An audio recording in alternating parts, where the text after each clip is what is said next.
Together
yes, I should probably pay attention. Good morning.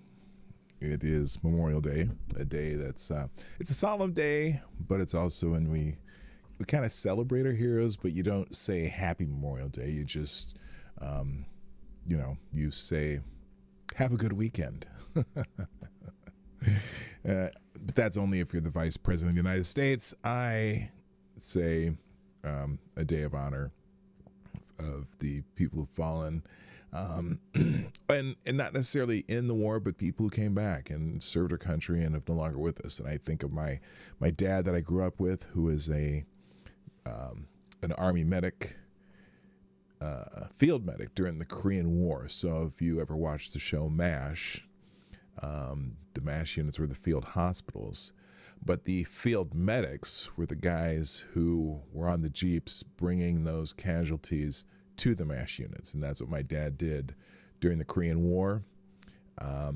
He was out in the field, and then, first response, basic medicine. And my dad was not a doctor or anything like that. He was an art teacher,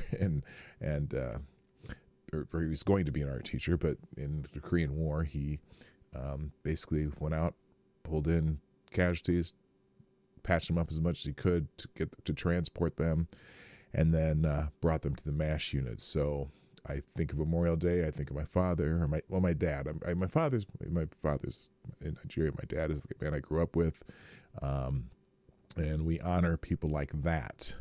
So, what was his name? Wait, was his name? Oh, you're going to tell me this was his name. Anyway, so today's show, we have a couple Memorial Day things. And what I would encourage you to do, because I'm not going to show them during the show, but I have a few videos linked that will be in the single tab at the end of the show. One's a documentary. It's only about 55 minutes long on the unknown soldier.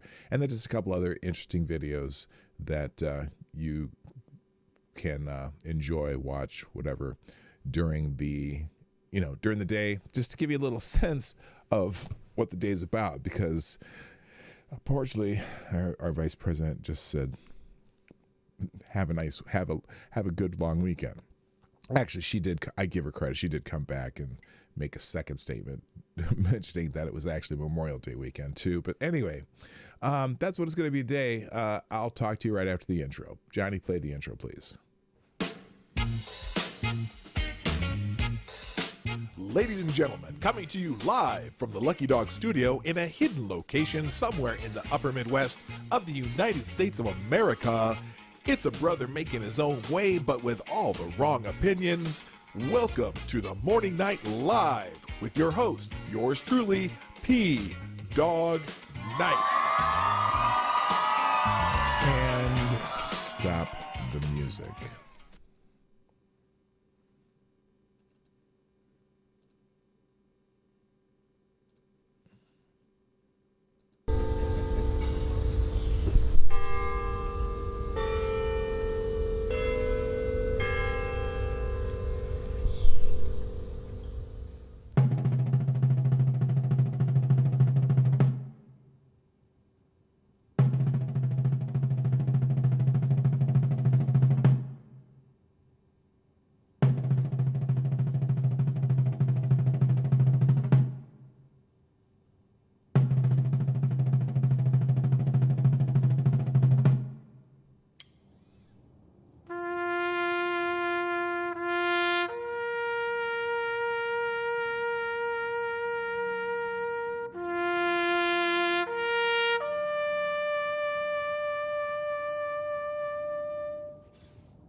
All right, everybody, good morning and welcome to the Morning Night Live. I'm your host, Marty, also known as Dawg Knight on the internet, and welcome to the Dawg Knight Channel. It is Monday, Memorial Day, the 31st of May, 2021, and this is the 601st episode of the Morning Night Live. I'm glad you're here with me today, and today, not a whole lot. I'm not going to do a whole lot of like normal news stories like I usually do, the politics and stuff, although there's one or two pieces like that, but mostly just gonna, I've got mostly some fun articles, some articles regarding Memorial Day, articles that are just silly things that are happening in the world, and then we're going to call it a day because it's a good day to, again, remember those who have passed, who have served, and you know, honor your family this day too, not just because your family are the people who are important to you, who are no longer with us. Also have had a great impact on your life. So, that's kind of what this day is about, at least in the United States. I know that not all of you are from the States, but this is the day we do that kind of thing. And so there you go. One thing I didn't do is I did not link out the stream. So what I'm going to do, I'm going to play you one more short video that I found very interesting as I send out my notifications here. So, oh, how can I do this though? I can't do this at the same time. Well, here, let me do this. I'll tell you what, I'm just going to do this while I'm talking. Anyway, I'd love to know what y'all are doing this long weekend. If you had any big plans that you, oh shoot, what did I do there? Let's see, X. Sorry about that. I should have done this beforehand, but I didn't. So. I'm not always on the ball. Yeah. There we go. All right. I guess I'm only going to do this on Twitter today. Maybe I'll put it on the other platforms later. Sorry, guys. There we go. All right. We'll just tweet that out. All right. So anyway, let's get into today's stuff. And by the way, that video, the United States Army taps to the tomb of the unknown soldier will also be in the link today. Every video, every article, everything will be in a single link at the end of the show in the one tab link down in the description, right under the first description of the show. And also, if you like what we do today, please hit the share button and share this out amongst people. You guys are much more reliable than YouTube is as far as sending out notifications. And then also, if you choose, you can also sponsor the show through the Streamlabs link, through the YouTube Super Chat link, and Venmo and Cash App. All that information is in the description down below, and it'll pop up in the chat every once in a while. All right, so we're gonna let's see, what's the first thing we're gonna do? I am gonna talk about a couple different things. You know, we were fascinating over the last couple weeks. There's been a whole lot of hate crimes, attacks against Jewish people in New York, Los Angeles, several other cities, because of this dust up in Gaza, right? And but I wanted to actually talk to you about this article on this unit during World War II. That this is a very fascinating story. On Memorial Day, remember the secret troop of Jewish commandos from World War II.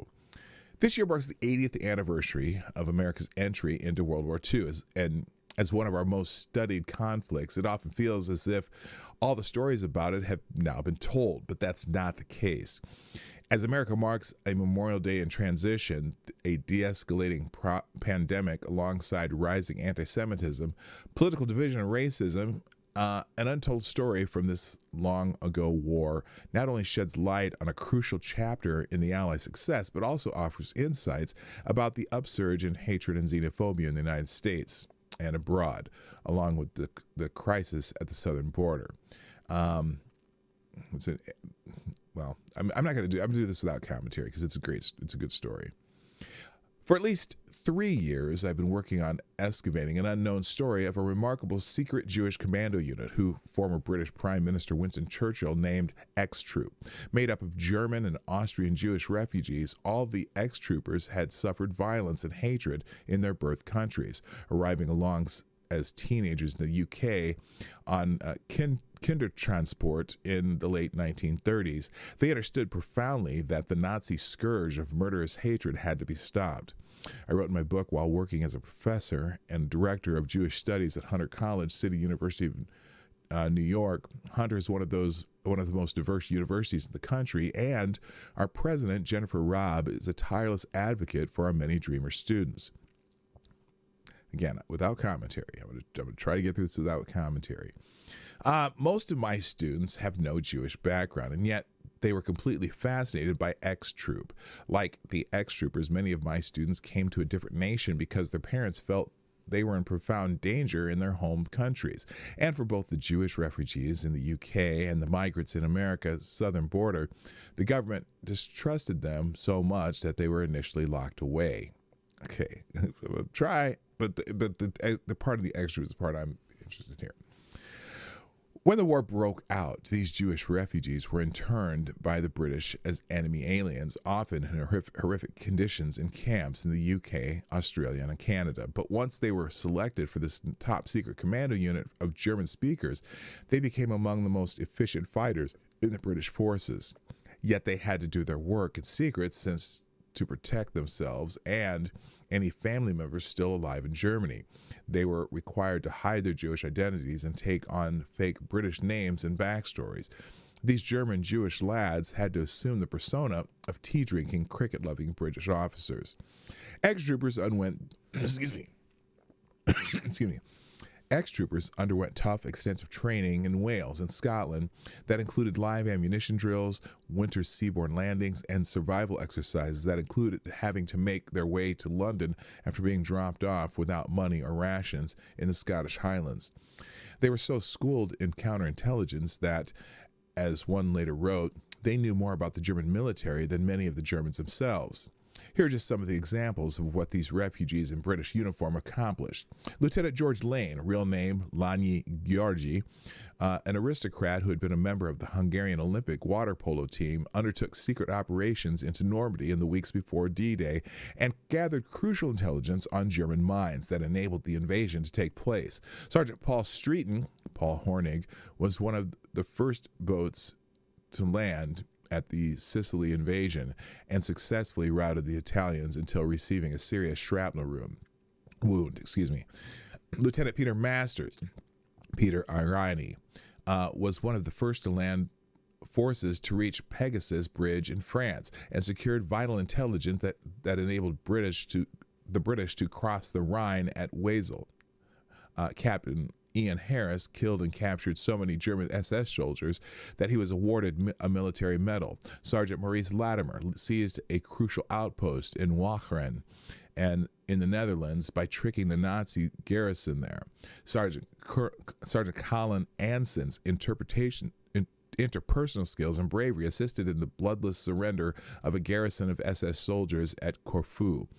And after being central to a whole string of Allied successes in France and the Netherlands, Lieutenant Manfred Gans drove across Germany as the war was ending and, incredibly, rescued his own parents from the Theresienstadt concentration camp. Although the X-Troop were initially a group of despised refugees, they turned the tables, landed at Normandy, and fought all the way into the heart of the Reich in their attempt to right a world gone seriously awry. As Peter Irani later noted in his biography, Striking Back, A Jewish Commando's War Against the Nazis, where other British soldiers would draw straws for who had to do the most dangerous missions, the X-Troopers drew straws for who had to stay behind. Yet after the war, it took years for the men to be naturalized because they were still formally considered enemy aliens. Even while waiting for their naturalization, X-Troopers were central in the British denazification efforts, interrogating top Nazis, gathering crucial evidence for the Nuremberg trials, and capturing Nazis and their sympathizers. Though their wartime service was directed against the German menace, for those who came to the United States, they continued to devote their energy to making the world better, particularly for the poor. You can read the rest, but that's just the most fascinating part of the article. And there's a little more to the end here. Oh, well, I'll finish this. Never mind. Similar to the Japanese Americans who were interned in the United States and then became heroic and fierce fighters for the 42nd Infantry Regiment, once the ex-troopers were given the chance to join the British Army, they worked harder than just about anyone to destroy the evil they knew firsthand. As we celebrate Memorial Day, I feel intense gratitude towards these soldiers, some of whom I met while riding ex-troop. These men fearlessly fought against evil and were willing to sacrifice their own lives for the greater good. I think the commandos would have been disheartened that anti-Semitism is on the rise in the country they loved and believed in, with them no longer with us to fight these dark trends. We can use their lives as an example of the importance of combating racism and anti-Semitism and rooting out the impulses that enable hatred to grow. Like countless refugees in the United States, the ex-troopers knew only too well how precious freedom was and devoted their lives to making their new country better. And this is the lesson that I kept being reminded of as I wrote the book while I taught Hunter students, many of whom were refugees and dreamers who faced deportation, hatred, and prejudice. They know what freedom means. They know how tenuous democracy is. And in order to survive as a country, they are absolutely central to our ability to become better and stronger. And that's article by, who's this written by? I forgot here. Oh, well, it doesn't say up there. Oh, I see. Post Memorial Day. I remember this first post on CNN. Okay, so anyway, that is that. All right, real quick, I'm going to say good morning because I haven't done that yet. So let's say hi to who's here. Pretty lively, pretty good crowd here today for a Memorial Day weekend. First in chat today, before I, just as I set it up, was Uncle Bad Touch. Good morning, sir. And come on, man. I know who you really are. And that little thing you said about that girl with the barrettes or whatever, that was weird, dude. I'm just saying. That was weird. I'm saying. Also, good morning, Jonathan Peterson, Advocatus Diaboli, the Devil's Advocate. Good morning, Mary Louise Johnson, a.k.a. Mama Boomer. Yes, that's Lady Boomer's mom. Also, good morning to Necrosol Collins. Nice to see you back. It's been a while, my friend. Good morning also, Renee Mayette. How you doing? T-Ball, what's up? Good morning, Dr. Keeve. Horrible Gamer, Septus Wolf. Always alone.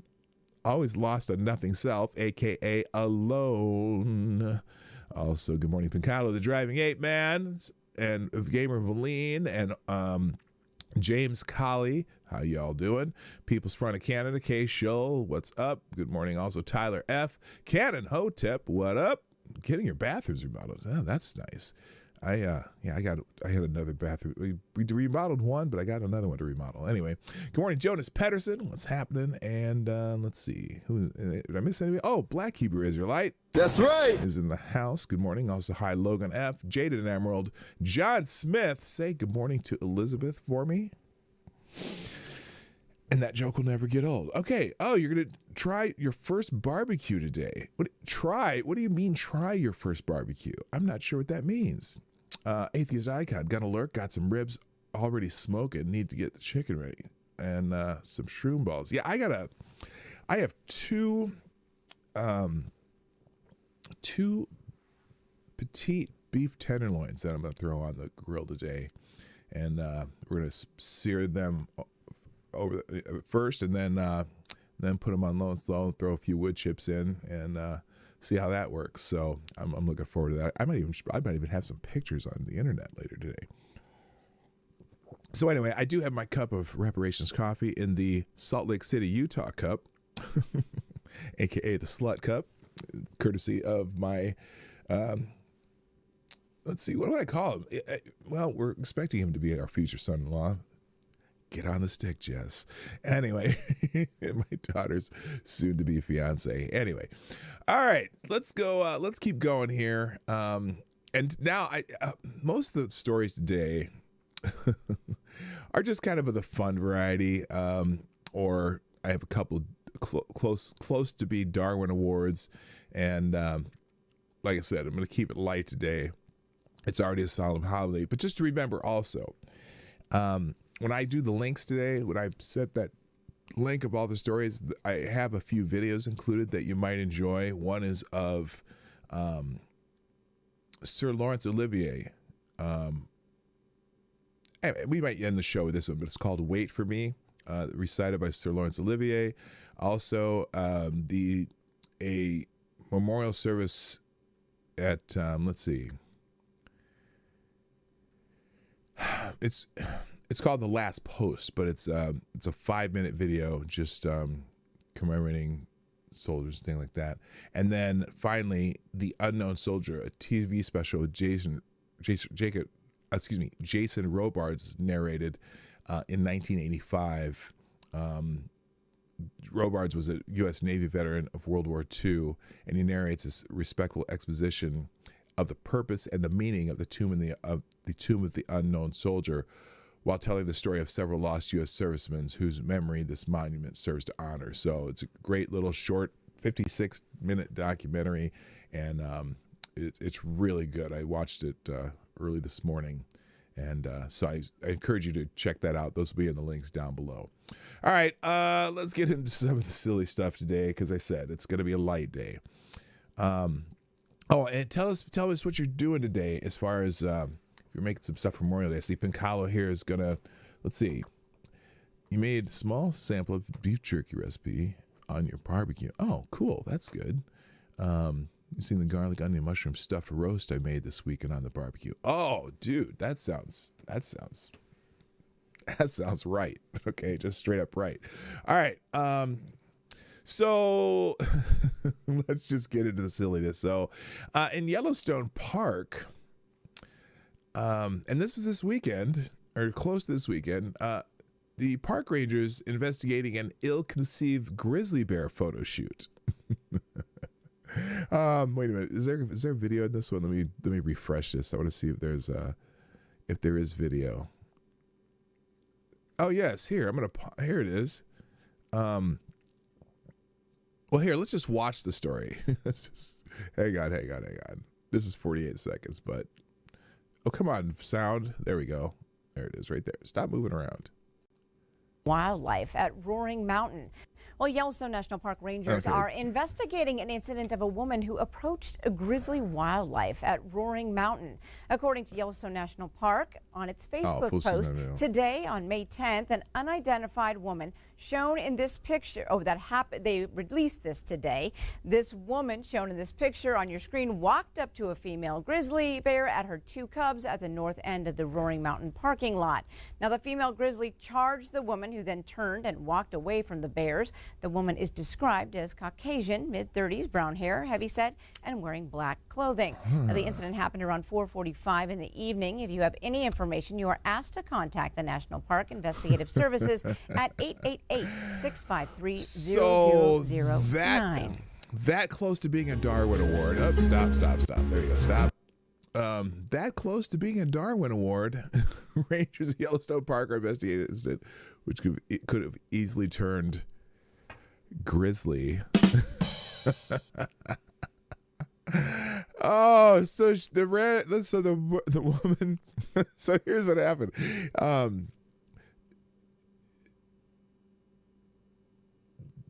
So the woman was holding up her phone, apparently taking photos of the bears. The mother bear runs towards her, and the woman turns and quickly walks away. Voice in the background could be heard saying, "Oh, holy fuck! Oh my God!" So here's the video from.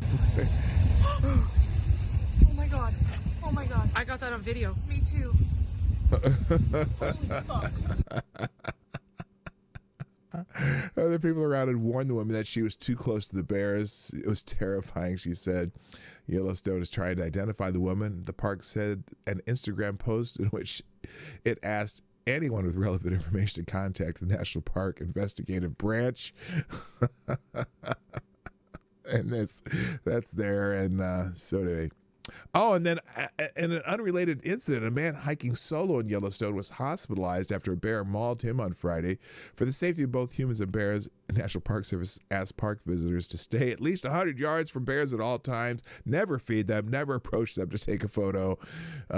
Visitors are inappropriately approaching wildlife for photo ops is a perennial issue. In 2015, multiple people were injured by bison at Yellowstone, including at least 3 who were gored or lifted into the air after getting close to the animals to take pictures. Last year, a woman at South Dakota's Custer State Park sat in the middle of a bison herd to snap photos, which caused a female bison to charge her and rip her pants off. So, anyway, it never ceases to amaze me what stupid people will do. Anyway, good morning, Infamous One. Nice to see you in the chat today. Also, Debbie, thanks. Welcome. And Logan, I'm still asking about this barbecue thing. Would you please let me know? You said you were trying your first barbecue. What does that mean? You mean trying your hand at barbecuing, or you're not? I'm confused. I'm just so confused. Anyway, all right. Moving on. If you're traveling this summer, which I got a couple travel articles here.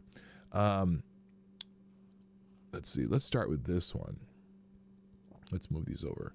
And our first sponsor of the day. Good morning. Thank you, Black Hebrew Israelite. That's right.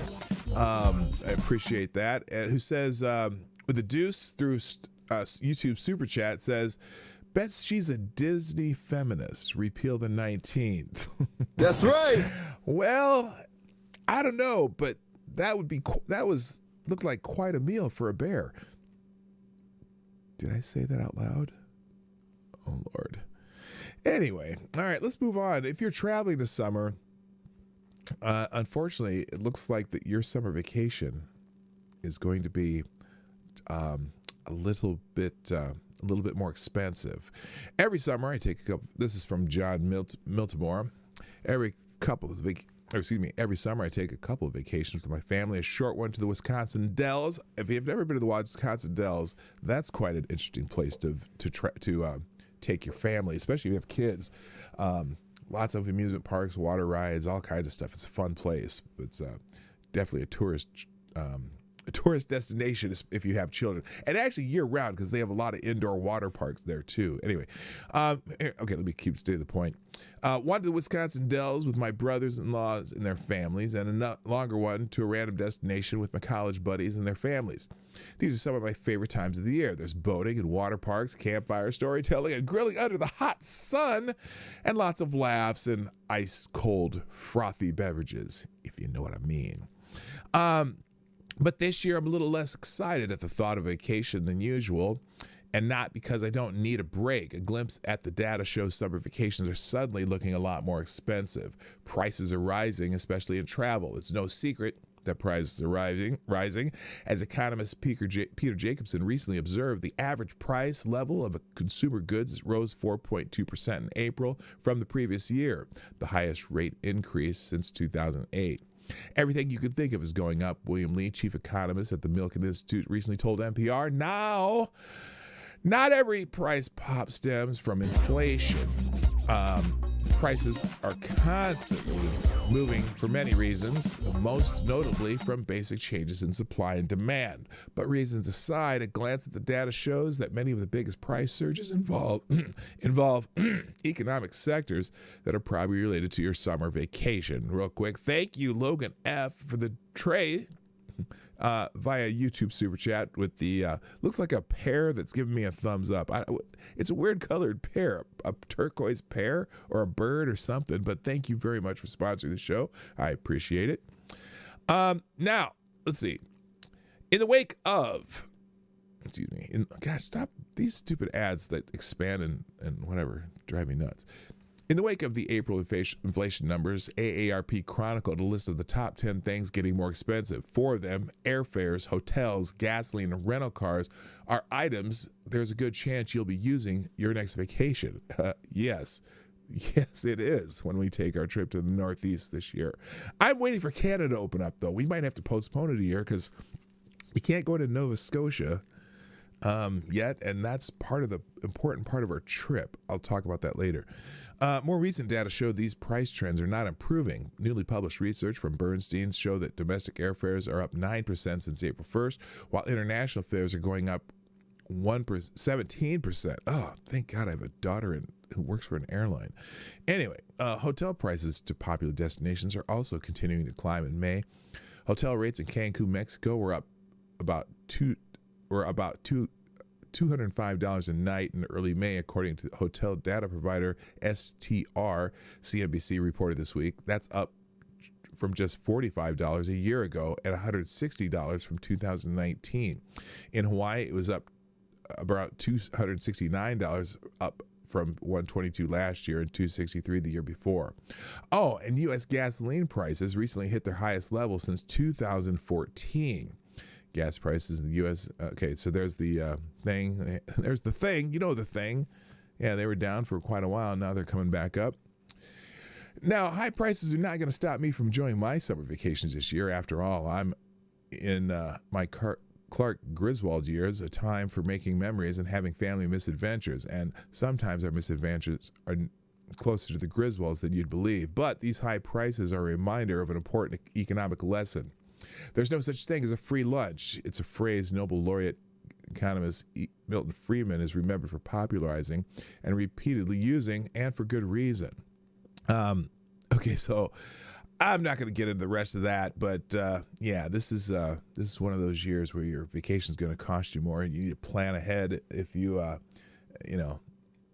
sometimes too, booking early helps. If you book before the prices continue to rise. But anyway,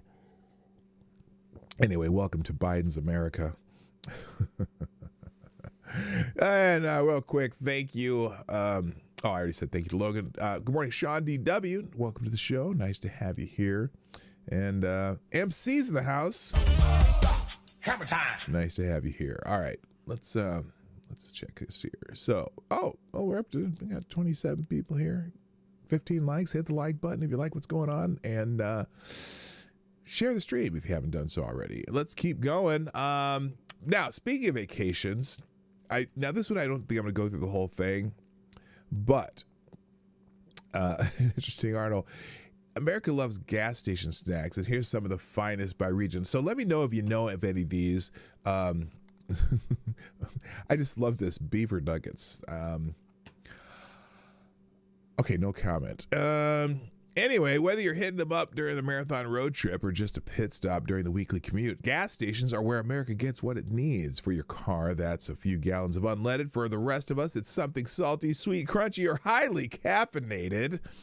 But aside from a few constants, show us a fuel stop without jerky and Red Bull. The snacks, drinks, and often full meals available at gas stations vary greatly depending on where you are in the country. They're dictated by local taste, demographics, and plain old corn-fed culinary ingenuity. Here then, Eater has compiled some of America's favorite regional gas station indulgences, from gobs in Pennsylvania to breakfast pizza in Iowa to deep fried burritos in Texas to spam musubi in Hawaii. Regardless of what your gas meter says, these are some of the bites worth pulling off the interstate for. In the Northwest. Okay, tell me if you know any of these places. Just put a thumbs up or something in the chat if you're familiar with these items. So the Northeast, Stewart Shops ice creams in New York. There are a few rituals more peak upstate New York than ending a hot summer day with a cold scoop at Stewart's, the Saratoga County-based convenience store which shops throughout upstate New York and Vermont. I'll have to check that out since we're going to the Northeast. Gob's whoopie pies in Pennsylvania. If you're familiar with Gob's, tell me about that. And Wawa Hoagies in Philadelphia. Wawa is so much more than a regional convenience store chain and sometimes gas station throughout the Northeast. It's an obsession, a rabid cult of regional pride and stuff, rap lyrics. Wawa Hoagies. I have not heard of that. So we're not going to be in the Philadelphia, but we're definitely going to be in upstate New York and Vermont this summer. So we'll have to check out Stewart's ice cream. In the South, chimichangas, a.k.a. the fried burrito in Texas. Anyone who's ever driven hours and hours through the vast, desolate expanses of West Texas likely has a strong appreciation for the deep fried burrito at Allsup's. Oh, I've been to Allsup's. I didn't know they had fried food at them, though. Maybe I went to one that didn't have it. So if you've never had a chimichanga, you just don't know. You just don't know. You don't know what you don't know. Okay, I'm not going to finish that phrase. Also at Klobasnik's, kolaches. Oh, I see.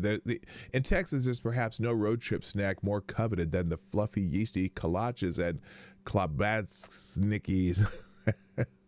Sold at roadside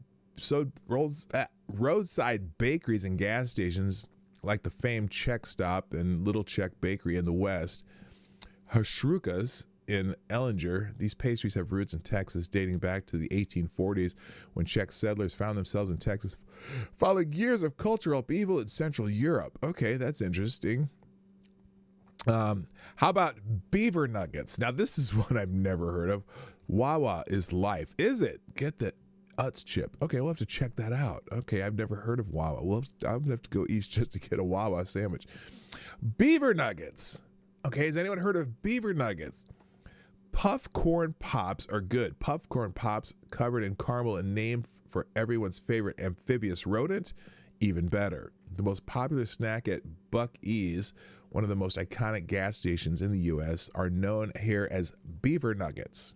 Described by Buc-ee's fans as the best damn thing in Texas, beaver nuggets have a devoted cult following, are sold online, and even used as an ingredient in Texas craft beer. They're that damn good. Okay, beaver nuggets, right on. Okay. Nachatoki's meat pies in Louisiana. I think I've had one of these. The Cajun-style meat pies can be found at gas stations throughout Louisiana, but they're native to the northwest city of I don't know how to, however that's said. Somebody knows, but somebody give me a phonetic spelling of Natchitoches. Anyone from the Louisiana area or the South? So they resemble Latin American empanadas. Of course, they're crimped half moon shaped, but are a little more buttery. They're traditionally stuffed with savory mixture of beef, pork, cooked with lots of spices, though they're not spicy. Deep fried until golden crisp. Okay, I've had these. We had those when we were down in New Orleans. Let's see. And they can be found at gas stations in town, like the French Market Express on University Parkway. Okay. Okay. A fried shrimp po' boy. Okay. I can't name it. If I wish I could remember the name. Oh. Thank you, Gamer Valine, for sponsoring the show. By the way, bell for Logan, bell for Black Hebrew Israelite, and one for Gamer Valine for sponsoring the show today. If you want to sponsor the show, SuperChats and Streamlabs would be fantastic. Who says, find a Wegmans and get a lunch there too. Best grocery store ever. Okay. Yeah, I've heard about that. Uncle Hotep talks about that place, those stores all the time. Thank you, Gamer Valine. Appreciate the $4.99 through YouTube Super Chat. Okay, so fried shrimp po' boy, anywhere in Louisiana. Gulf seafood is easily within the top 10 reasons to visit the state of Louisiana, unless, of course, you're a shrimp. Across the state, in gas station cafes like Danny and Clyde's or Buck Stop in Houghton, and the Chevron in Shreveport, hungry drivers can dig into piping hot hoagie rolls bulging with fried fish and shrimp, along with non-seafood meals like chicken and dumplings, and even burgers and fries. Yeah, there's some. Oh man,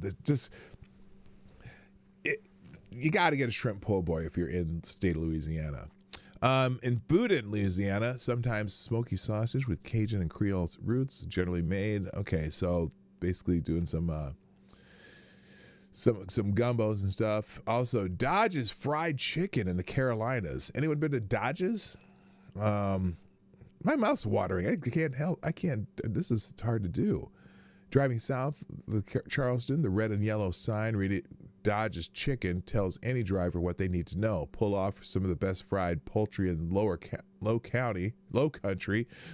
Inside, it looks like every other convenience store except for the 4 industrial fryers behind the counter and a mountain of crispy chicken and JoJo potatoes on display. Travelers and locals line up to go through 400 pieces of chicken on a normal day. Good Lord. Leg, breast, thigh combo for $8.99 can keep anyone satisfied. That's a pretty good deal. Leg, breast, thigh combo, $8.99. Okay, they also sell pizza sticks. Boiled peanuts. Okay, who's had boiled peanuts? Remember growing up, in Spokane. I asked my dad why there was so much food choices. He said because America know how to set a table, and you will never find a better host in the world. Damn Skippy. Damn Skippy, people's front. All right, boiled peanuts in the Carolina. Now, I've never had boiled peanuts, and people talk about them all the time. Ground nuts, goober peas, and boiled peanuts. They call them what you will. These squishy legumes have a rich history in South Carolina, dating back to the culinary traditions enslaved Africans brought to the United States. More beany than nutty, boiled peanuts remain a favorite in Southern gatherings of any kind and are clutch local purchase at gas stations, where their combo of protein, nutrients, and salty goodness make them a ideal roadside snack. Okay, and you get them in gas stations too. P-Dog, what are you doing to me? I logged in to listen to the show after finding out that I gained 10 pounds. I was thinking of dieting. Well, you know what? Don't worry. I'm not going to stay out and talk about food all day. Breakfast pieces. Okay. All right. I'm going to talk to you about the Midwest, because this is where I live and this is where I get stuff. And Casey General Stores, based in Ankeny, Iowa, they have a couple. There's a Casey. Actually, they just opened a Casey's down the road from me here. And they have a breakfast pizza that is so good. I mean, their pizza is really good too. All Casey General Store have this convenience store, but in the back of every Casey General Store, there's this little kitchen and counter and whatever. They sell pizzas, and their breakfast pizza is phenomenal. They have sausage bun, they have a bacon one, and I'm telling you, it is. Wow, you know what I mean? It's some good stuff. Also, so they started selling breakfast pizzas in 2001, and it has like a sausage gravy instead of a red sauce, and it's fantastic. You just got to try one. If you're ever in the Midwest, mostly in Iowa, there's a few in Missouri and Minnesota. There's a couple in Omaha, and they're kind of creeping outside of Iowa now. So, it used to be they were just they were usually just in the small towns. It kind of had a Walmart model, and so every little town had a Casey's, convenience store. But now they got them in the cities and stuff like that too. But oh, good God, what a great breakfast pizza! Also, pasties. Now that's a Minnesota thing. Pasties are like they're similar to the meat pies that they're talking about that they were talking about Louisiana. When winding a car up the craggy shoreline of Lake Superior's North Shore, it's vital to stop for a gas fill up in the rustic village of Lutzen. Now, Lutzen also has a ski resort in the summer. Hello, Thomas Cleaver, and check your logic too. Lutzen also has a ski resort right near there because there's a kind of mountainous area there. Inside Lockport Marketplace, travelers will find everything necessary for a trip in this northern part of the country: groceries, camp supplies, fresh baked goods, and the best roadside hot from the oven pasties in the state. Now it's spelled P-A-S-T-I-E-S. And I used to, when I first saw that, when I first moved here 30 whatever years ago, I thought they were talking about there's pasties, but no, they're called pasties. That's how you pronounce it. The savory hand pies are popular around Minnesota's Iron Range region as an easily transported and hearty lunch for area miners. Lockports include flaky crust of beef, carrots, potatoes, and all important pungent rutabaga. So pasties are kind of like a beef stew meat pie, but it's like more like a calzone folded over, and it's basically like eating beef stew out of a handheld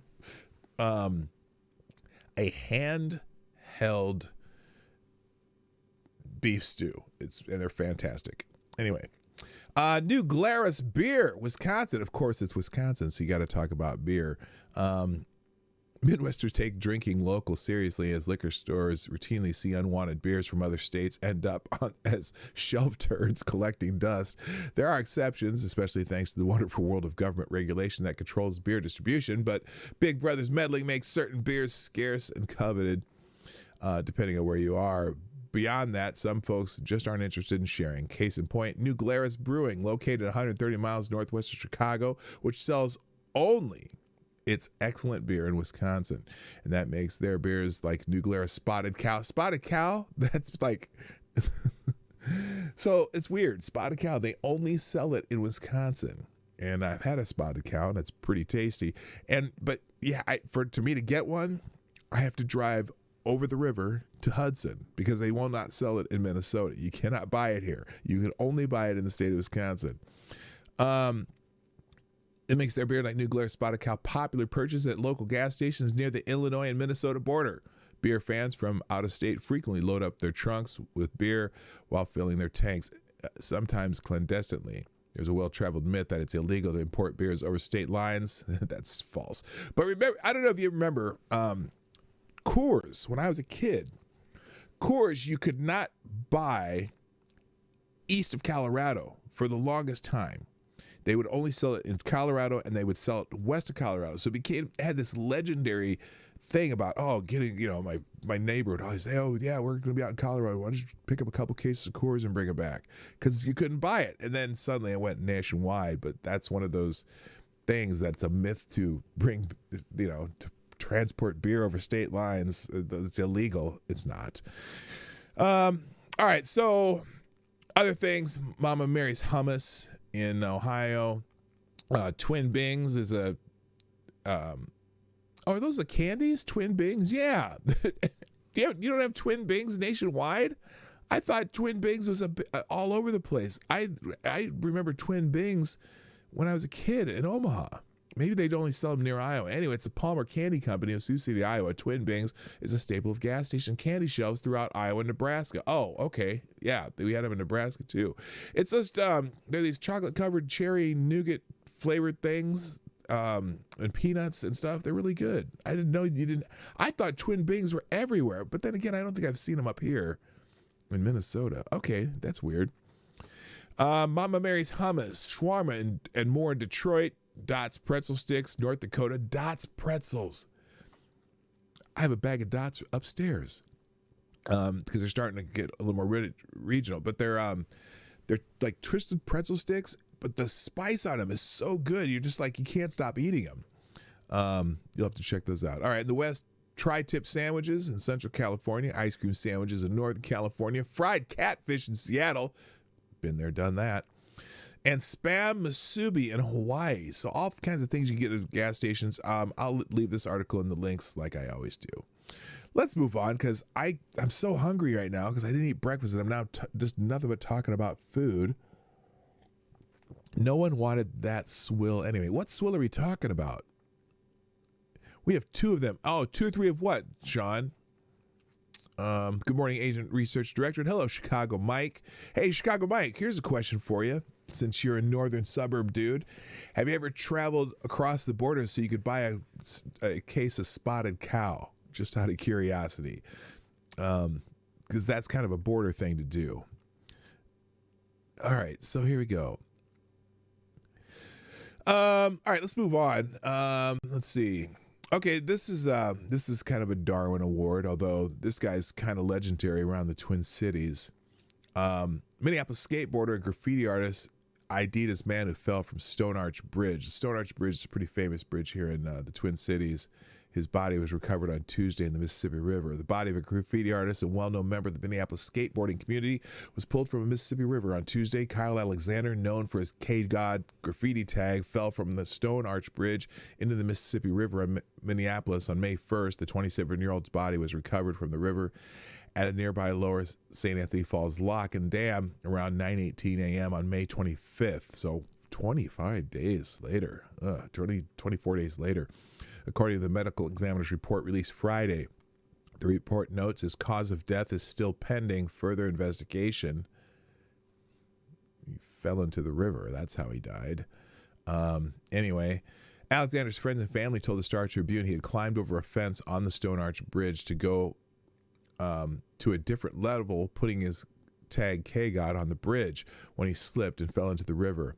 In addition to his popular street art, Alexander was a fixture at Elliott Skate Park, so much so that there's a push to rename the park in his honor. A Change.org petition to urge Minneapolis city officials to rename it to Kyle Alexander Park has 2,440 signatures as of Friday afternoon. I'm surprised they're not renaming it George Floyd Park in Minneapolis. But anyway, Kyle's energy and love has reached out to many people inside and outside the skate community. Community the petition says he was a person that always has a smile on his face, pushing you to do your best no matter what it was, making you laugh when you were sad, and always making sure everybody was having a great time. So yeah, this guy had a following. He did some, I think he did some commission artwork here. In fact, okay, yeah, see, those who knew Alexander. Okay, here's the thing. Star Tribune notes that when businesses in Minneapolis put up plywood to cover windows during the Derek Chauvin trial, Alexander's skills as a graffiti artist were in high demand. He's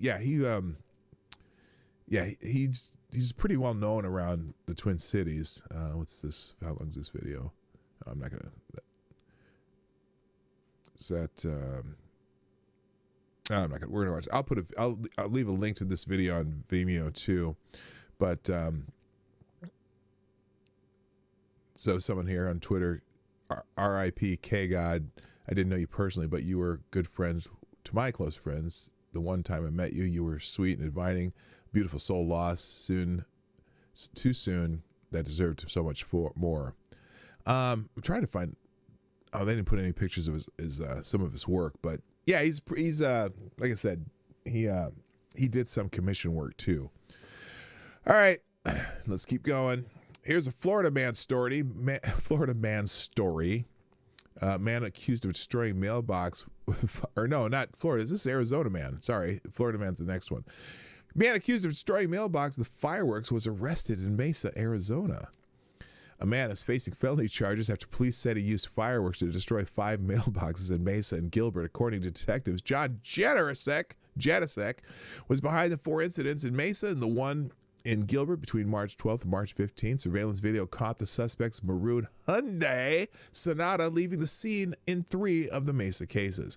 After searching databases for the car, detectives said they found Janashek had one, and that they found Janashek had one. Oh, that car, and that he posted videos on social media making and setting off the fireworks. There, never put your illegal shit on social media. I'm telling you. Logan, Dots pretzels are awesome.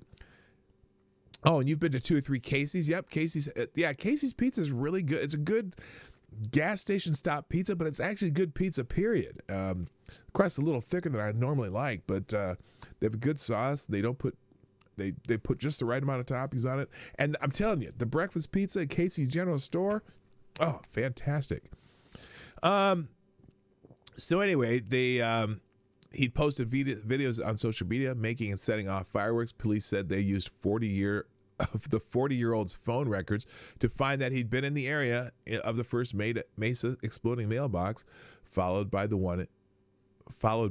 another one in Mesa. I guess that's what I don't think they meant that right. Anyway, then they interviewed him where he first denied blowing up any mailboxes, and then I guess he.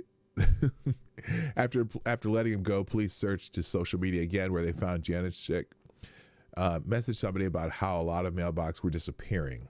So anyway, they arrested him. And again, don't put your crime on social media. They're going to figure it out. Don't talk about it. Don't do it. If you're going to commit a crime, don't put it on social media. Way to go, John Janashek. All right. Let's see. Oh, this is a cool story. I'll get to the Florida man later. So there's this Majestic Theater in Ventura, California. Makes an unusual discovery during a remodel. The Majestic Ventura Theater was forced to close its door during the pandemic, like so many other venues. Management decided to use the year-long shutdown time to remodel. During the work, the crews made a valuable discovery. It was something that was lost more than 40 years ago.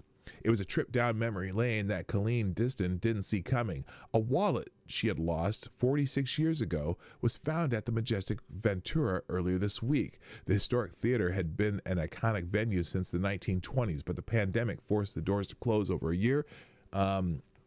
The other day, one of our employees was changing out some light bulbs in the chandelier, and the chandelier dropped a couple inches. We had to fix it, said Tom Stevens, who has worked at the theater for 5 years. Stevens had to climb in the attic through a small cement pathway that made an unusual discovery. I saw a little red wallet, said Stevens. They posted the driver's license on their Facebook page and it attracted lots of attention. Eventually, it made its way to the owner of the wallet. The owner was longtime Ventura resident Colleen Diston. It is really wonderful. It really is, said Diston. I'm kind of emotional. Inside the wallet was photos of friends from high school, poetry, a Grateful Dead concert ticket, and something she wasn't expecting. Pictures of my mom, which was really sweet because she passed away a couple years ago, said Diston. Holy crap, it's hard to explain the feeling that I had because it's kind of an emotional one and an excitement.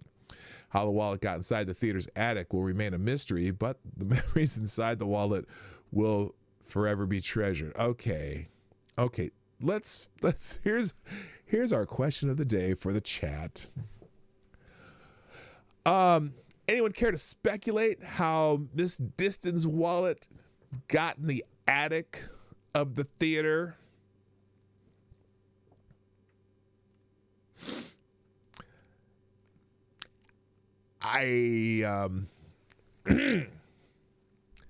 Mystery, how it got inside the attic of the theater. Now, how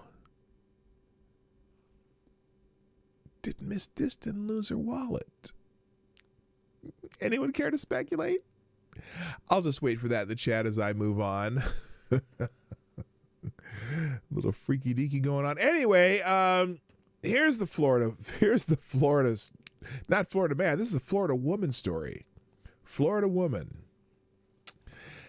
Nearly naked Florida woman tops 100 miles an hour in a multi-county chase, according to troopers.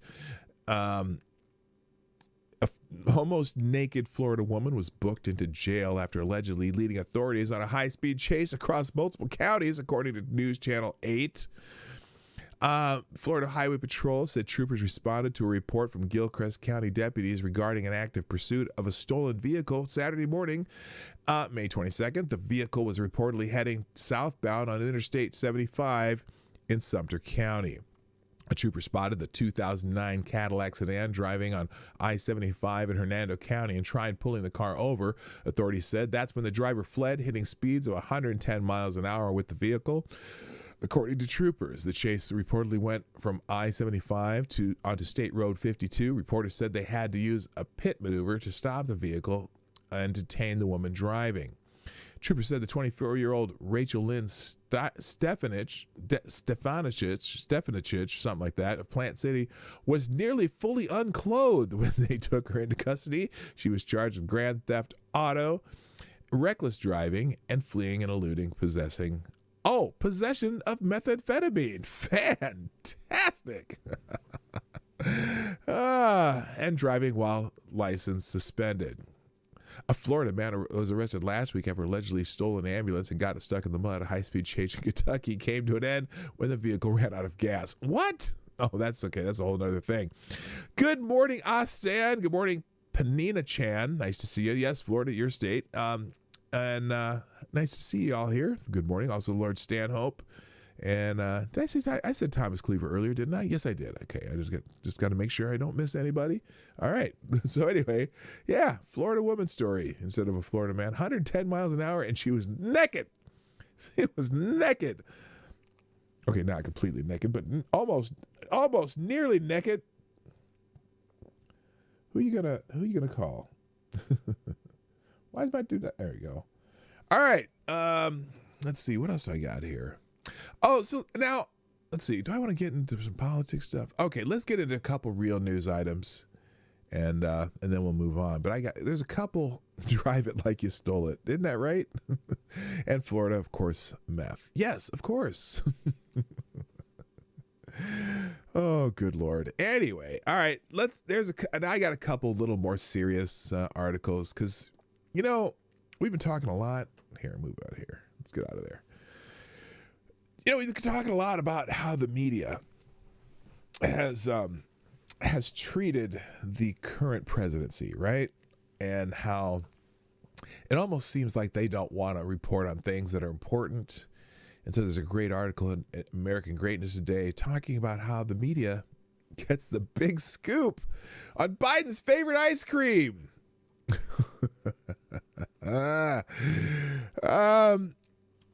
When given a rare opportunity to question Joe Biden on any number of critical issues facing the nation, the crisis at the southern border, inflation, the Wuhan lab leaks, skyrocketing gas prices, and rising crime rates, to name a few, the fawning corporate media on Thursday opted to grill him about his choice of ice cream instead. Again? How many times are they going to ask him about his damn ice cream? Mr. President, what did you order? A reporter shouted as Biden licked a cone at Honey Hut Ice Cream in Cleveland, Ohio. Chocolate chip, Biden replied. The gaggle of reporters and onlookers, ooh, excitedly in response. The same media 4 years ago wrote sneering posts ridiculing former President Trump's insistence on 2 scoops of ice cream. Biden was later given an easy layup question about Republican opposition to the Democrats' sham January 6th commission, an issue not on most Americans' minds. Mr. President, what is your message to Republicans who are prepared to block the January 6th commission? A reporter asked. Eat some chocolate chip, Biden answered. What an answer. What a thought out and good Lord. When pressed, he added, I can't imagine anyone voting against the establishment of a commission on the greatest assault since the Civil Wars at the Capitol. He said it again. He said it again. The greatest assault? Oh, since the Civil War on the Capitol. Really? Now, I'm pretty sure that there was a bomb set off. Well, it was the Senate building, but there was a bomb, a literal bomb trying to kill senators. A bomb set off in the 80s in the Capitol area. There've been oh, good Lord. How about when they tried to breach the White House during the BLM riots? Protest/riots. Protest and then riot. Thank you, Thomas Cleavers, for sponsoring the show. And Thomas Cleaver, You are the new Streamlabs Superstar sponsor of the day. thank you, sir, who says, man, I just had noodles with Carolina Reaper sauce. Kapow! Dude, why are you eating noodles with Carolina Reaper sauce? Does your mouth still exist? Do you have burns on the inside and down your throat and shit? That's some, well, either that or you're just one of these super strongs, right? Good Lord. Thank you again for thank you for the bullet, aka 556. Appreciate it. Have a fantastic day.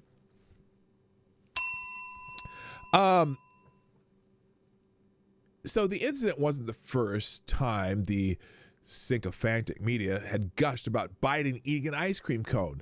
None other than President Trump noticed the bias out on the 2020 campaign trail, the New York Post pointed out. At a campaign rally last year, then President Donald Trump mocked the media's love affair with Biden. I go through these interviews and every question is a total kill. And this guy walks out holding ice cream and the press is out there, fake news, and they say, what kind of ice cream are you eating? Chocolate, and I think vanilla too. Huh. I say, why don't they ever ask me those questions? I say, why don't they ever ask me those questions? So here's some. Can I see your phone? Journo's, yeah, one sec. Look at all these pictures of him eating ice cream. Holy shit. Oh, God, Emperor Duncan, what's up? I didn't even see you come in. Okay, thank you for the YouTube super chat also. Who says, how about the plane targeting the Pentagon on 9/11? Yeah, now I wonder if he means the Capitol building. It could be, but there have been plenty of shit going on in the Capitol since that are far worse than the selfie insurrection. Anyway, look at all these photos. These are all journalist photos of Biden eating ice cream. They love Biden eating ice cream. As you may recall, the corporate media covered how Trump ate ice cream in a somewhat differently. Trump gets 2 scoops of ice cream. Everyone else gets 1, CNN sniped on May of 2017. According to an extensive interview with Time magazine, Trump's White House staff has settled into Trump's routine and knows his desires sometimes before he does. For example, Trump takes 2 scoops of ice cream with his chocolate cream pie, Time reported, while everyone else around the table gets just 1.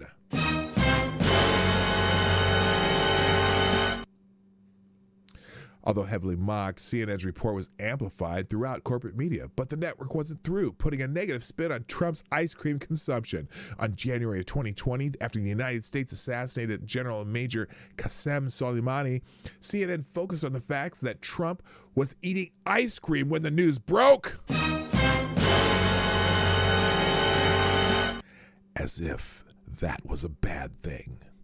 CNN Caitlin Collins penned a story headline, quote, President Trump dined on ice cream as news of the airstrike broke. That also revealed meatloaf was served for dinner that night at Mar-a-Lago.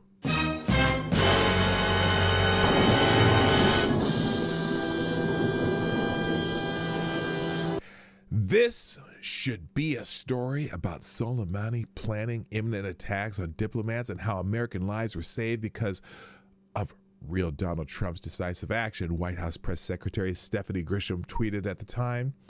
Unfortunately, the liberal media has fallen into a similar pattern with everything that concerns Trump, Cornell law professor and media critic William Jacobson told Fox News at the time. Take any topic and they portray Trump as irresponsible and ignorant. This time, those portrayals are on steroids, with Trump being portrayed as a warmonger surrounded by sycophants isolated from reality. So anyway, yeah, they definitely, I mean, what kind of ice cream you have there, Mr. President? I don't know. Dr. Jill, what kind of ice cream am I eating? I don't know what I ordered. Anyway, Susie Roseberg, one of the Senate bombers, served on the board of the organization that provides financial services to Black Lives Matter. I know. I mean, yeah. See anyone reporting on that, though? Would have been awesome if he ate tiger ice cream and when they covered it, the orange one with the black licorice stripes, you know, because it's orange. Yeah, imagine what that article would have sounded like. All right, let's see. What did I save here? Oh, so Chris Cillizza is letting everyone know how dangerous Newsmax and One American News are. And Chris, he's going to tell you exactly how. We don't see it in... So it's funny because... So Brian Stelter and Oliver Darcy just obsessed with Fox News, right? And Chris Cillizza also... Everyone at CNN is obsessed with other news stations. You ever notice that? They all want to talk about what the other news stations are saying or what other reporters are saying. They never say, you know... And that's everybody from Fredo to Don Lemon, and they're all obsessed with the conservative news stations. We know that CNN's Brian Stelter is still obsessed with Fox News, and Chris Cillizza does make note of Fox in this piece, but his new targets are One American News and Newsmax, which have gained viewers, thanks in part to Fox News' sketchy election night coverage. Cillizza links to a poll we don't believe. 4 in 10 who watch right-wing news agree with the statement that, quote, the government, media, and financial worlds in the U.S. are controlled by a group of Satan-worshipping pedophiles who run a global child sex trafficking operation.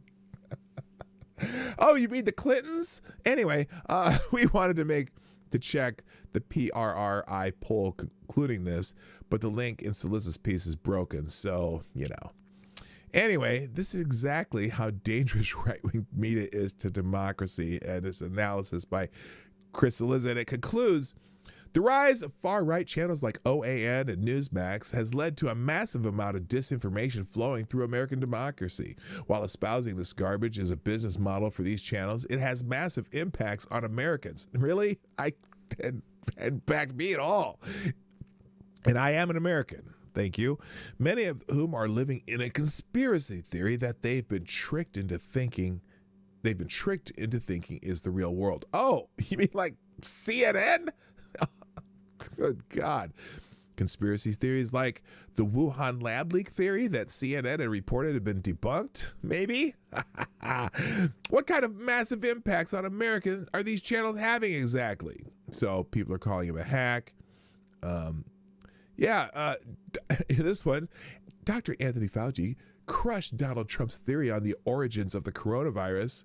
And that's just, where is it? Sad trombone. Yeah, now he's kind of changed that around. Anyway, I'll leave the Twitchy article up, but you can see people's reactions to that nonsense. And then speaking of the Wuhan lab leak, here's a new one. Wuhan lab researcher's wife died of a COVID-like illness in December 2019, former lead U.S. investigators say. The wife of a Wuhan lab researcher working on coronaviruses died of what appeared to be COVID-19 in December of 2019. The leader of the State Department investigation under the Trump administration told Daily Caller News Foundation it would have been an early clue that the virus could be transmitted among humans. Yet Chinese authorities said the virus was not transmissible for at least a month after they knew it was, allowing it to spread, according to David Asher, who led an investigation on COVID-19's origins and served in the State Department under Democrat and Republican presidents.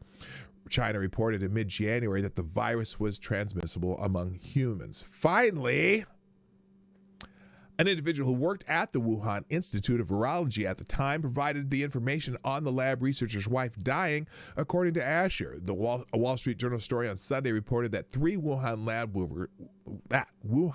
lab workers were hospitalized with COVID-like symptoms in November 2019 before the first confirmed case of COVID-19 on December 8th.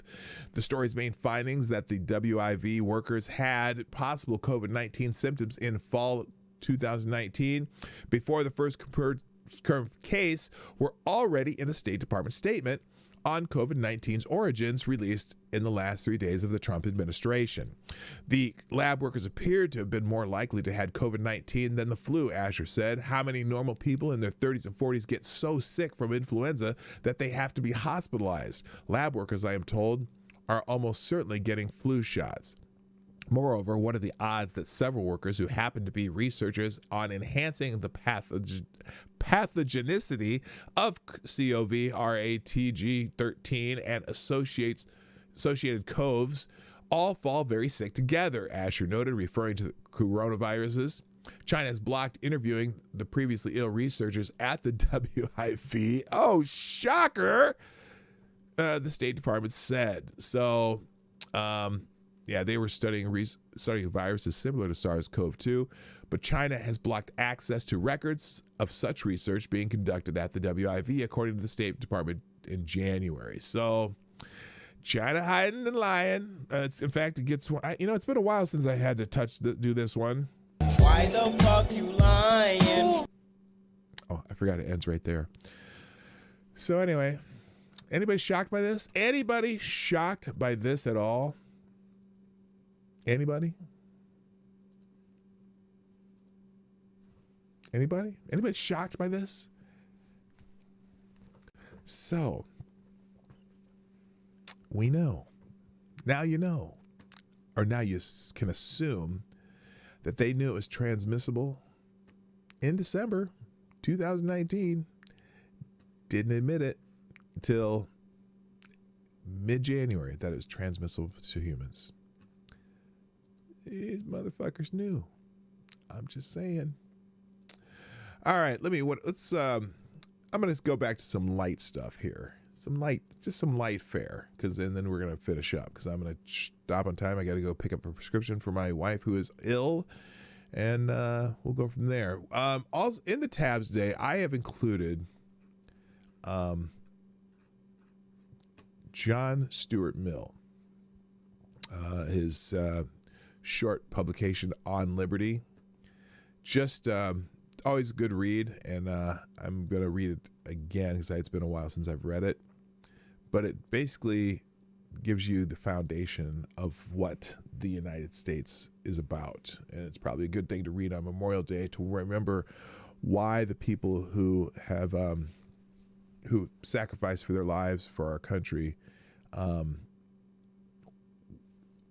what they sacrificed for. And so very, very, it's a great read. It's not that long. But I highly recommend it. So I'm putting a link. There's a link to a way to download the book. You can download it as an ebook. You can do it. Pull a Kindle. You can bring it up on Kindle. It's if you don't have a Kindle app on your phone or don't have a tablet with Kindle on it, that's a great way to purchase books and not have to carry around a bunch of shit. But I put that in the tab. Now let's go back to. So we're gonna finish up with a couple light stories, and then I want to remind you that there are a couple videos. Well, I've got 4 videos linked in the show today that I highly recommend. All right. Another thing, if you're traveling around the United States, and that's because it's almost summer travel season. It's Memorial Day, so the summer kind of unofficially starts this week, even though technically it's not till June 22nd in the United States. But another thing, if you're traveling around the country, well, sometimes you get, you become parched, right? Parched. You know what parched means, right? Well, here's a list. And all lists are arbitrary, but Esquire magazine has an article on the best bars in America in 2021. 27 exemplary places to grab a well-deserved drink. Now, I'm not going to go through every single one of these, but if you know any of these bars, pop it up in the chat. Let's see. April 15th at 8:42 p.m., I had a drink. Not on Zoom, not alone on my couch, not outside under a heat lamp. Nope. Inside on a stool at the actual physical bar for the first time in more than a year, to sit shoulder to shoulder with friends again, chatting with the bartender about esoteric spirits, hearing the laughter of strangers. It felt new and raw.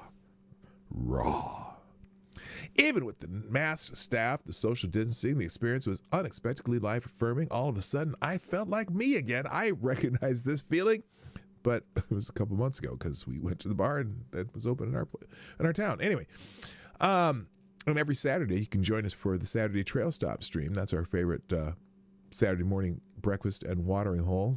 Bloody Mary bar. They have a Bloody Mary bar where you make your own Bloody Marys, including the booze. It's fantastic.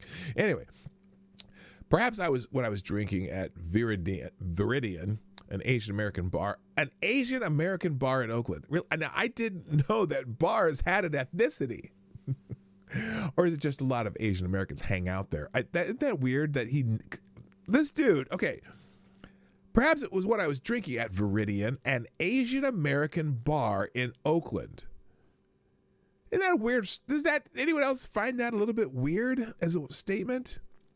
Anyway, one of the places on this year's best bar list. Many of the cocktails nodded to flavors of Asian candies my dad would surprise me with when he returned from grocery runs in New York's Chinatown, but I suspect that I would have been hit with joy if it was any drink at any bar that had reopened its doors to do what bars do best: hospitality. Bars are simultaneously a place to be by oneself and a place of community, an escape and a home away from home that vanished as many were forced to transform into takeout joints, or worse yet, to permanently close at a time when life and work and family bled into one another in messy ways. The bar is that much needed extra space, physically, emotionally, that we could all use right now.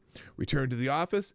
Not so much. A place where you can sip on a Sazerac, take a moment, catch up with the world, and decide to celebrate or brood. More of that kind of normal, please. This year's best bar, a reflection of the desire to experience wonder once more and being introduced to mind-expanding wines and whiskeys, downing pints in old churches, or hunkering into jazzy spaces again to be great and to be grateful for places that manage to remain intrinsic to the fabric of drinking culture in America. A pioneering cocktail den in Harlem, one of the oldest sake bars in America, a quintessential Mission District dive are all part of this year's list, our 15th. Even as our bars reanimate, there are those who will want to keep things al fresco for a while, vaccine or not. I get that. Let's embrace outdoor drinking as an essential part of bar culture, as so many other parts of the world have. Still, there's nothing like a real seat at a real bar. That's why bars are called bars, right? We hope you'll be able to have that cathartic first drink on a bar stool again soon. I've had many. Thank you. We hope things are different out there in weird ways, but you may find some old traditions coming up through the ether too. I've never seen or had more shots in my 21 odd years as a drinker on this planet. Apparently it's time to celebrate. Down the hatch, baby. Okay, so here's a few. Autocorrect is raping rude. Oh, sorry. Let's see. So Watchmen's in Atlanta. Anyone familiar with that? It's a dash of French inspiration, a touch of Caribbean influence. Okay. Fadensonen in Baltimore began with a shot of Amaro. Is that like a form of amaretto? I don't know. It ended with stepping into the streets of the old Groucho neighborhood holding a bottle of organic sake the size of a warhead. Okay, so they do sake there. Okay. How about the Ministry of Brewing in Baltimore? Look at that. That's just a brew. That's a brew pub, man. That looks like an Oktoberfest hallway. Belinda Carlisle's Heaven is a Place on Earth plays as I walk into St. Michael's Church in Upper Fells Point, a 19th century Romanesque revival landmark that's now home to the Ministry of Brewing. Oh, that's a good idea. They turned a church into a brew pub. They got the things, the vats, I'll call them vats. I can't think of what to call them. Interesting. How about Hunky Dory in Brooklyn? You know what? I just can't find myself thinking any bar in New York City would be my favorite bar in the country. But anyway, corner spot in Crown Heights. Start your day with coffee. Get a martini garnished with a pickled okra. Oh, pickled okra. That's interesting. Alongside a platter of oysters for a boozy lunch. Hunky Dory's is a gorgeous light-filled space. Okay, interesting. Lazy Bird in Chicago. There's a lot of great bars in Chicago. Apparently they do Sazeracs, and that's a good-looking old-fashioned right there. Hidden beneath the Hoxton Hotel, Lazy Bird could win on moody jazz-age seduction alone, but its ambitious cocktails, 52 of them, in a leather-bound book complete with ingredients and illustrations, that's a true draw.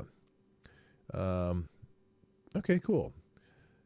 Oh, boozy ice pops. We just bought some of those. Okay, Cincinnati Comfort Station. Anyone been to the Comfort Station in Cincinnati? You won't stumble across the Comfort Station even if you happen to be up in Cincinnati's Walnut Hills neighborhood. The likelihood of you taking a chance on a women's restroom door on the front of what used to be a public bathhouse is slim. Oh, that's a way to hide a bar. Put it behind a women's restroom bar. Let's see. But you'll never tentatively push through. You'll find it feels like the city's spiritual center. Inside, the bartenders whip out gems like Heaven, My Reward, a frothy sour with adobo chili that is heaven, and a hot damn son. Okay. Tender Mercy in Dayton, Ohio. Look at that. That's a beautiful looking bar. That's kind of old school, looks like an old school bar. Denver, Noble Riot. Interesting. Looks like they got some chicken wings there too. It's a wine bar. Colorado makes some pretty interesting natural wines. It's a unlikely wine bar located down a graffiti mural adorned alley in Denver's Rhino neighborhood. Okay, that looks kind of cool. The Thunderbolt in Los Angeles. In Louisville, Trouble Bar. Looks like, nice outdoor space there at the Trouble Bar. Look at that Bloody Mary. Holy shit. All kinds of stuff going on there. Let's see. Oh, Whiskey Got Me Into Trouble. That's the promise painted outside the Trouble, where the bar is stocked with bottle after bottle of Kentucky booze and all that stuff stuffy bourbon trail hero worship dropped at the door. Yep. Okay, so they've got all kinds of Kentucky bourbons. The Crooked Ram in Manchester, Vermont. White Limousine in Nashville, looking kind of that's an interesting decor. Nice outdoor space there. Let's see here. The New Elysian Bar in New Orleans. Did we go there? That's a Sazerac right there. That's a beautiful looking Sazerac. I love Sazeracs, especially when you buy them down there. The church at St. Peter and Paul, the new hotel in the Marigny, welcomes new worshipers to the Elysian Bar in what had been a rectory. It maintains a homey feeling with a cozy saffron-walled jewel box bar that has just 8 stools snug close to the backdrop hand-painted to pay homage to the bald cypress, the state tree of Louisiana. The adjoining red brick courtyard ringed by church bell towers and featuring wrought iron cafe tables tucked among the lush potted palms and gemstone light leaking from the stained glass window. This is hard to read. It's perhaps the best place in the nation to sip an Aperol Spritz or aperitivo hour. Give it a try, and if you don't leave filled with the spirit. Okay, I'm sorry, that was too hard to read. New York City, 67 Orange Street, interesting looking bar. Double chicken, please. New York City. Looks like they have cocktails in the. That doesn't even look like a beer. What is that? New York City, Decibel. Oakland, Viridian. Pittsburgh, Con Alma. That looks like an old school East Coast bar right there. That looks like a place where the mobsters would hang out, doesn't it? Doesn't it look like a mobster bar? The leather booths and shit. Oh my goodness. Portland Scotch Lodge. I wish I would have known about that before we went to Portland. So they have, let's see, you'll find everything from rare Macallans to obscure soul-heating bourbons, single-ounce pours. I mean, you can really take a round-the-world journey. It's a whiskey bar with lots of scotch. San Diego, Jay and Tony's Discount Cured Meats and Negroni Warehouse. That's a mouthful. And let's see. I'm just waiting to see if they have one in my neck of the woods because I'm interested in if they would choose certain bars. The Phone Booth in San Francisco. And another one, Kona Street Market. I've been there, Kona Street Market. That's actually a really pretty cool bar. And Roquette in Seattle. Sullivan, California, Vaquero Bar. Sonoma County Valley Bar and Bottle. Looks like a winery. Tiki TNT in Washington, D.C. Serenata. Not one Minneapolis bar in this. You guys are terrible. I hate you, Esquire. There's a lot of great bars in Minneapolis or St. Paul or just the surrounding area. My bar that I go to, the Trail Stop Tavern. Fantastic bar, and it's great service, and they have good food, and, you know. All right. Since I'm winding down, I'm going to show you what's my the last thing on here that I'm not going to really go through. 18 gross things Americans do according to people in other countries. We'll just go through. Creamer in coffee. Some people think that's nuts, and I don't put creamer in my coffee. I drink coffee. I was going to say I like my men, but I don't really like men. So, beans on toast. Well, yeah, beans on toast is weird. That's why is it gross to think beans on toast is weird? That's wrong. Why do Americans wear outdoor shoes indoors? Kind of gross, in my opinion. Why do Americans eat Hershey's? They're gross because some people like real chocolate and not Hershey bars. They're kind of. I mean, when you eat, if you really are a connoisseur of chocolate, Hershey's is not your brand. Anyway, paper towels on the butt is a no-go. So, okay, they're not paper towels. It's toilet paper. You know. It's pasta salad. No one likes pasta salad apparently. And PG&J. Some of them like peanut butter and jelly. Come on, man, those are great. Why do Americans wash their hair in the sink? That's gross. Not all Americans wash their hair in the sink, unless you're talking about at a salon that they have a hair washing sink. But that's not the sink you're going to eat out of. Why do Americans love houses with carpets? That shit's gross as fuck. I don't know. We have wood floors in ours, but anyway. That's because they pick hipster bars, P-Dog. That's true. I know that what they're doing there. Why do Americans buy chicken broth in a carton or a can? Because it's convenient? I don't know. You know how long it takes to make chicken broth on your own? Why do Americans put cheese in their eggs? What's wrong with you people? Cheese on eggs is like fantastic.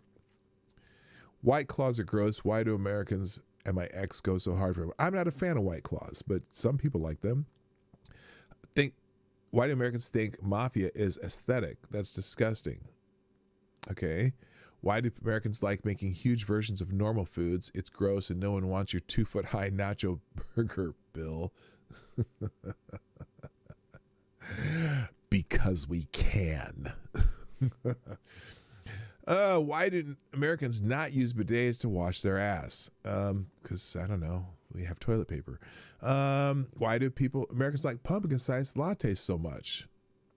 Because what else are teenage girls and hipsters supposed to drink? Why do Americans eat pancakes with syrup, butter, bacon, and fruit? Surely that's gross, missing bacon and fruit. Not if you don't eat them at the same time. You eat the bacon, and then you eat the fruit. Why do Americans rent tuxes? It's disgusting to wear the same clothes 100 other people wore. Okay, so there you go. That's the American bashing section. All right, we're gonna finish up with. I am gonna play this one. Just this is Sir Laurence Olivier. Just another homage to Memorial Day, and we'll finish up with this.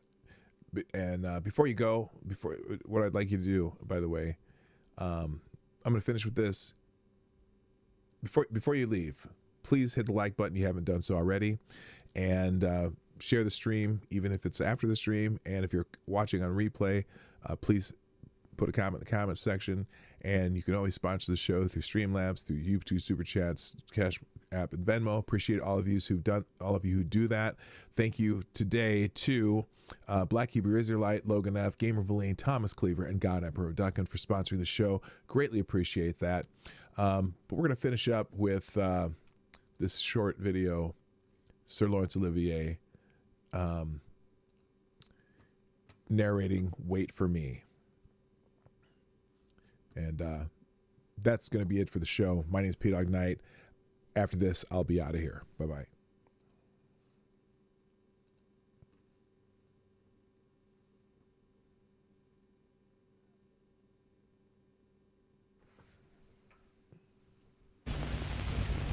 Wait for me, and I'll return. Only wait very hard. Wait when you are filled with sorrow as you watch the yellow rain. Wait when the winds sweep the snowdrifts.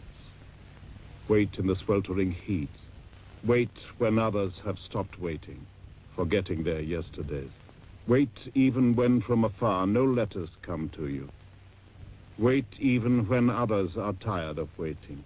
Wait even when my mother and son think I am no more. And when friends sit around the fire drinking to my memory, wait, and do not hurry to drink to my memory too. Wait, for I'll return, defying every death. And let those who do not wait say that I was lucky. They never will understand that in the midst of death, you, with your waiting, saved me. Only you and I will know how I survived. It's because you waited, as no one else did. Hey, this is Dawg Knight, and thanks for watching today on the Dawg Knight Channel. If you have an observation or remark you'd like to make about this video or my channel, I absolutely welcome you to write it in the comment section down below. I really look forward to hearing from you. And before you go, if you like what you saw but you're not already subscribed, please make sure you hit the subscribe button and definitely click that bell that pops up afterwards so you'll be notified when I post new videos or when we go live. I broadcast my live show, The Morning Night Live, Monday through Friday at 10 o'clock Eastern, 9 o'clock Central. A special thank you to all the supporters of this channel who share our videos on social media and who make donations through Streamlabs, YouTube, Venmo, and Cash App, which are all linked in the description down below. Thanks again, and until next time, I'm Dawg Knight, and I'm out of here.